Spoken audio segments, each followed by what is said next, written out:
Hey guys, this is John from US Dash Camera. Today you got a review on the Anker Roav Dashcam C1 Pro. So now I did review the C1 a few months ago back in May, and this one is supposedly an improved model with higher specs. It also includes built-in GPS, and overall, from my understanding, I think a lot's improved since I reviewed the previous model. So I'm going to compare this with the C1, the other Anker Roav C2, and then also the A119.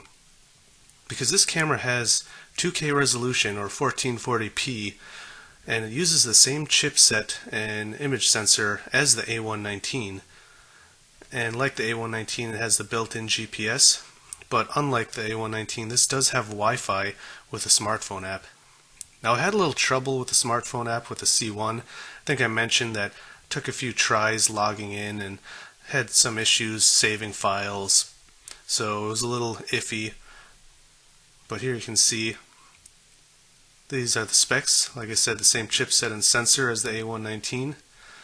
And similar to the C1, this does use a battery, so that is going to be an issue for some people. Some of you may know already that the C1 was recalled, but it wasn't a safety issue. It was apparently just from the lens or the screen popping out from the battery expanding.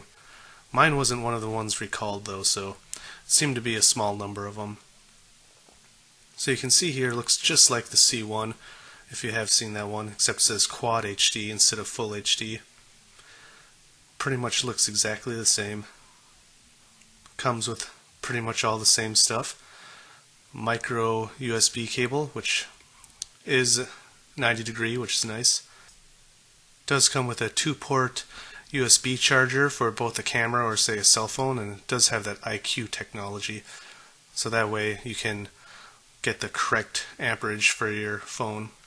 This one does come with a 32 gigabyte Samsung card, and I believe this camera only supports up to 32 gigabytes. I haven't seen anything saying that it supports higher. This one came with 2 mounting plates. I heard the C1 now comes with 2, but when I bought mine it came with 1 only. There you can see it does use black adhesive, which is always appreciated. I don't really like when companies use gray adhesive because it's so visible in your windshield. So you stick the memory card in with the bottom facing you, just like the original C1 model. And here I do still have my C1. So like I said, it looks exactly the same. Still has the same orange accents, which I really do like. You can see the Pro model has the Quad HD instead of Full HD, and it's missing the barcode or serial number on the top. But other than that, it is the same. Now you can see there that is just the mount. Now I did notice that the mounting plate on the new one is a lot harder. One thing I mentioned in my C1 review is I liked how smooth the plate was on the original model, but this one takes quite a bit of force to remove. So here you can see next to the A119, the A119 is a little bit smaller. Now I don't have the GPS base with me, but the GPS base would stick out very similarly to the C1 Pro base. The C1 Pro is quite a bit wider, and it does use touchscreen buttons, which a lot of people probably wouldn't prefer over real buttons. I myself would prefer the real buttons because I like to have the camera out of sight. Now here you can see the C1 and C1 Pro next to the C2, which is a camera style or sort of a digital camera style dash cam.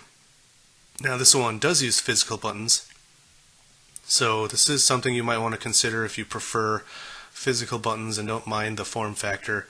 And this one does have a higher running temp at 158 degrees. So let's go ahead and plug it in, and you can see how the menu looks. The menu doesn't have a whole lot in it, but it does have what I believe is everything you need. You can see the Wi-Fi started automatically because I already had it on because I was testing it before. So you use the OK button to switch between each option. And again, this goes up to 1440p, 30 frames per second. You can have 1, 3, 5, or 10 minute clips. I keep my G sensor off while driving. Parking monitor is off right now. I will get to that a little later. So one of the reasons I say I prefer physical buttons is the fact that I want my dash camera out of sight behind the mirror. And the reason for that is, say you want to hit the emergency button, it's a lot easier to just have that tactile feedback of a physical button, and if you can't see the camera, then it's going to be more difficult to find the emergency button. And also, even when I'm using the cameras, bending down, trying to look under my mirror, the physical buttons are helpful, I think. I also noticed the audio alerts are much improved over the C1. Power supply is disconnected. Parking monitor mode keeps working. The camera will even tell you that it's still recording when the screen goes to the screensaver and turns off, because in the past some people have thought when the screen turns off that the camera actually shut off. That's not the case. It's just so you aren't getting any reflections from the screen, especially when you're driving at night. Now this video is only going to be in 1080p, but I will have links down in the description to some of my comparison videos that will be in 1440p, so check those down below if you're interested in seeing the higher resolution video. But my first impression when I was watching this video was that it didn't look that great. I thought it was disappointing, and I think part of the reason is everything is overly sharp. Also, the audio, if you listen closely, has some sort of weird echoey sound. Later this afternoon, otherwise another very warm day, highs in the upper 80s. Reports of night skies will be partly cloudy with a slight chance of evening rain, clearing up later tonight. Another steamy night. But overall, I think the audio is fine. You can still make everything out. It just sounds sort of like there's reverberation or something. Now, I said I was at first disappointed with the video, but after I compared this to the A119 and other cameras, I sort of retracted that feeling, I guess, because in direct comparison, it's not really any worse in any practical way. I think the most important thing that people are looking for is being able to read license plates for something like a hit and run, and you'll see in the comparisons, hopefully, that even if the video looks overly sharp or grainy in some parts, the A119 didn't really fare any better, even though the A119 did look better. So I'm going to first start with the C1 and the C2. Now again, since this is YouTube and it's only going to be 1080p, it might not be very easy to see any differences. My first impression of the C2, actually, which I will have a full review of later, is that the C2 looked the worst to me at first.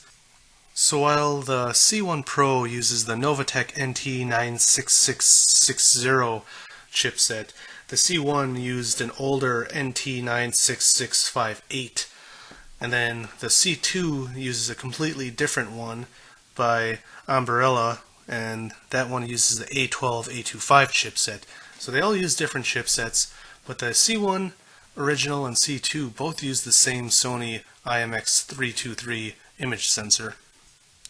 So when I go under this underpass, you can watch for how quickly the camera adapts to the brightness coming back from under the shadow. And to me it seems like the C2 is slightly slower than the C1, and they aren't perfectly lined up. I did my best to try to line these clips up, but the way I was viewing them is by comparing where that car on the right was, or where my hood was in relation to that shadow when the buildings in the distance came back into view. Because there you can see in the top left or top right it's very bright and you can't make out the buildings.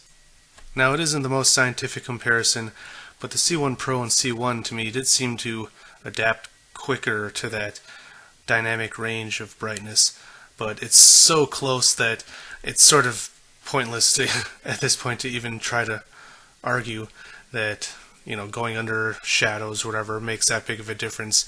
You can see all three cameras very quickly adapted, or relatively to each other adapted, about the same amount of time. I did feel somewhat that the original C1 model had the best color though.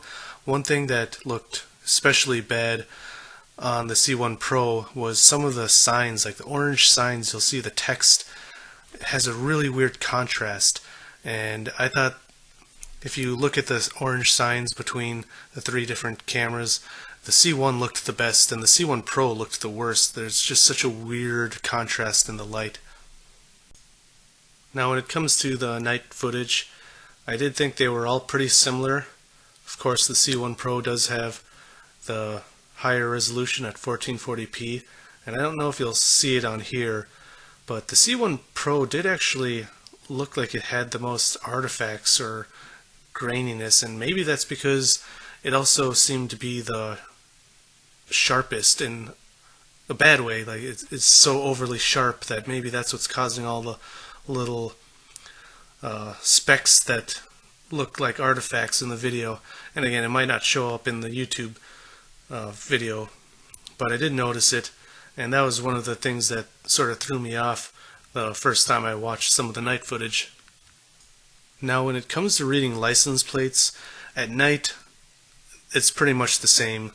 Even with the A119, it's hard to read license plates even at cars that are right next to you unless they're directly in front of you. And with the C1 and C2 and C1 Pro, even with the higher resolution of the C1 Pro at night, it's like impossible to read license plates unless they're right in front of you. And even during the day, it didn't seem to make that much of a difference. So I did want to compare this to the A119 also, because like I had mentioned, it uses the same chipset and image sensor, but you can see it's a drastically different image. So there is definitely a lot of different processing going on that's giving such a different image. And the most striking thing to me was how soft and smooth the A119 footage looked. To me, the A119 looked better just by looking at it for sure. But then when I started to check different footage or different files and try to read license plates, it didn't seem like there were any instances where I had an advantage with the A119. And I think that's what really matters to most people, is if the A119 doesn't give them advantage at reading license plates, then does it really matter that the C1 Pro looks worse? And one thing I will say though, that the A119 definitely looks way too yellowish or amber color at night. This looks nothing like real life, and the C1 Pro definitely has a much more lifelike color. I did think it looked a little overly blue, and I thought the C1 original model had a little more accurate color even at night.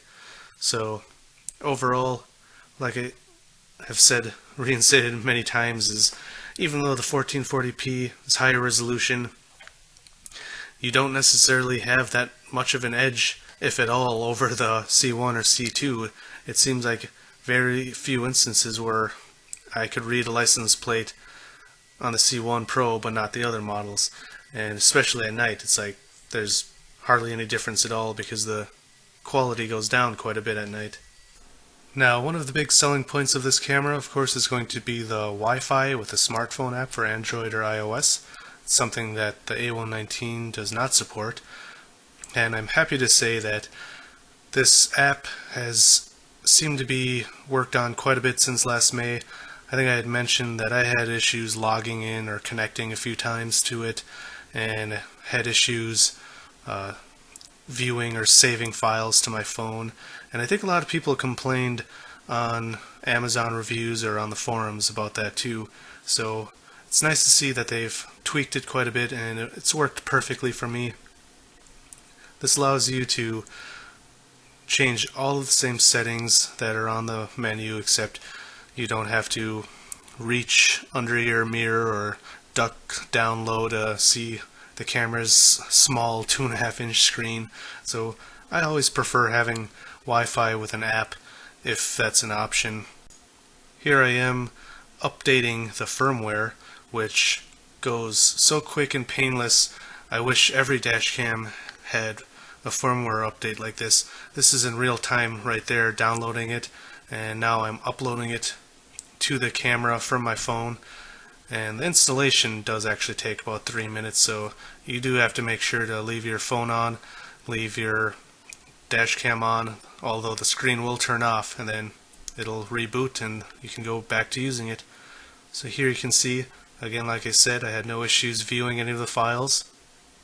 And since this C1 Pro model does have the GPS option, you do get more information than you would with the C1 or C2. Now there you can see, sorry my YouTube logo is blocking the speedometer, but it does give some driver or trajectory information, stuff like that. And of course, like I'm doing, you can zoom in, pan left and right, and of course that would be to hopefully maybe read some license plates. And of course you can zoom in on the GPS map. Now personally, I don't ever use the GPS features of cameras. Typically, I think the video alone should prove where you are with landmarks such as street signs or, you know, Walgreens or McDonald's on whatever street. So I don't think the GPS is that vital. If you have a reason why you think it is important other than the miles per hour or whatever, I'd like to know down in the comments. Now I did want to talk about the parking mode, which, like the C1, uses the battery to hold power and record up to 30 parking incidences. So say your car gets bumped, it'll immediately turn on and it'll start recording as soon as it can. But there you can see that clip on the bottom right was the clip that I got from that impact or striking the camera. So, you know, we can guess that I was about half a second to a second late on hitting that timer after I bumped it. So it was about 5.5, maybe even 6 seconds before it started recording. And for my measurement on the C1, it's about a second or two quicker, but it's still somewhat slow, and a lot of people might not like that. So it is an interesting option, and I sort of like it because you don't have to hardwire it. You can use it with the camera just plugged into your cigarette port, so there's a plus with that. But if someone hits your car, you're only going to record them driving away, and hopefully maybe you'll record them stop, get out of their car, inspect the damage, and in that case I would argue that that is good enough evidence that they did back into your car. But there's also the issue that you're going to have this camera more than likely in your front windshield, which means for your parking mode to be most effective, you're likely going to have to back into parking spots most of the time, since most often it's someone backing into your car that causes a hit and run. Now, the A119 does have a new parking mode, which I believe is a combination of the impact sensor and also a low frame rate mode. I haven't tested it yet personally, and so I can't really comment on it, but I am glad to see Viafo is adding that feature. But again, the reason I thought this parking mode feature was interesting was because the fact that you don't need to hardwire it. It uses its own internal battery. But then that, of course, comes back to the whole issue of the battery. And most people in the dashcam community will say, don't get a dashcam with a battery. It's a bad idea, especially if you live in a hot climate like Arizona or Texas or Florida. It might be just too hot for this camera. It might just bake the camera's battery and it'll overheat and possibly shut off or not record. So if you do live in a very hot climate where you're constantly in 90-degree or hotter temperature, then you might want to reconsider this camera. Now, I live in Minnesota, so today it was only 60 degrees in September, and we did actually have a really hot, like 90-degree day just last week, so sometimes it does get pretty hot here. But I wasn't using the camera that day, so I don't have any testing results from using it at that hot of a temperature. Either way, so far, as we've seen with the C1, which was recalled, none of the batteries have exploded or caused any harm to anyone. They did expand, and what was going on was there wasn't enough space inside the camera because it was overheating the battery, and that expansion of battery popped the LCD screen out. So it was only a certain number of units that were affected, and only the ones released in the US. I bought my C1 from Amazon as soon as I saw it for sale, but mine wasn't one of the ones affected, so I'm not sure how many were. But like I mentioned in my original review, I think Anker does do a great job when there are issues, and they are taking care of everyone with the problem. Now, I've seen some complaints, like some people were complaining that they had to return the power cable, and some of them said, well, I already wired it through my headboard or whatever. And I've seen some Anker responses saying, well, if it's that hard, then it's okay, just send the camera back. But in the end, they are giving everyone new cameras that have those models that were affected.